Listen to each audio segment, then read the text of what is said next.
Hi, folks. This is Don Meisner with the North Country Fishing Report.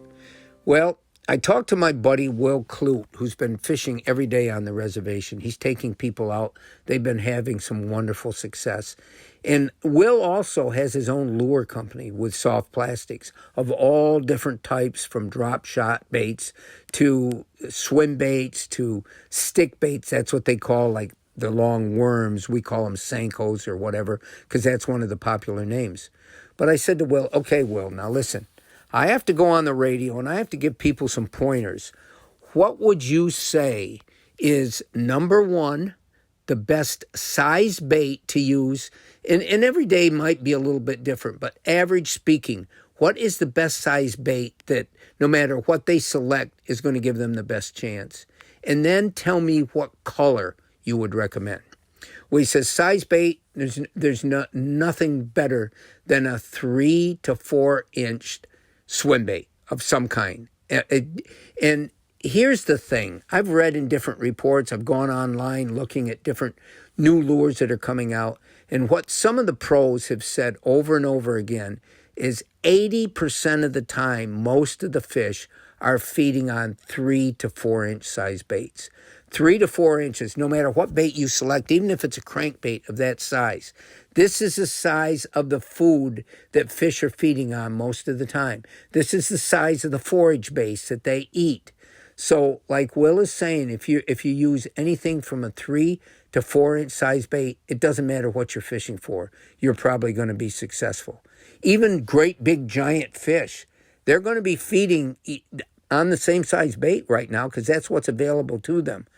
So that's tip number one. Then I said to Will, tell me the color. If you had a color to pick, he said, well, through all the days going out, and he said, this is both for walleyes and for bass.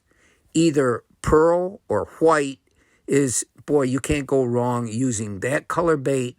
Or he says, I've got a new color that has just been absolutely incredible. And he said, I call it my pearl bubblegum. And what it is, it's a variation between a lighter pink and pearl highlights.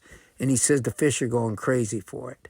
Well, remember, Will is making that bait, so you take it with a grain of salt. But Will is one of the most knowledgeable people for fishing that I've ever met.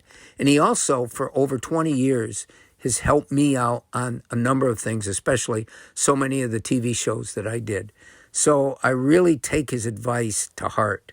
And if you use, and you've heard me talk about pink before, pink is always a great color. But if you combine it with the pearl or with white, you probably can't go wrong. So the moral of this story, or the end of this report, I want to leave you with this thought. If you're going out fishing now in the near future, use 3 to 4 inch baits, and you're not going to go wrong. And second of all, if you are stuck with using white or pearl or pinkish, again, you're not going to go wrong. You know, it's hard wherever you go to bring a whole arsenal of baits with you unless you've got a $80,000 bass boat and you've got all kinds of compartments to put all this stuff in. You have to pick what you think's going to be best and then either put it in your vest or carry it along in a little box so that you can cover different bodies of water in different areas. And so color does make a difference. And remember, color can change every day. Fish are fickle. They have different sort of moods, and they also might be into a different kind of food. But generally, and that's what we're talking about, generally speaking, white, pearl, and pink are great colors for this time of year. Until next time, folks, this is Don Meisner with the North Country Fishing Report.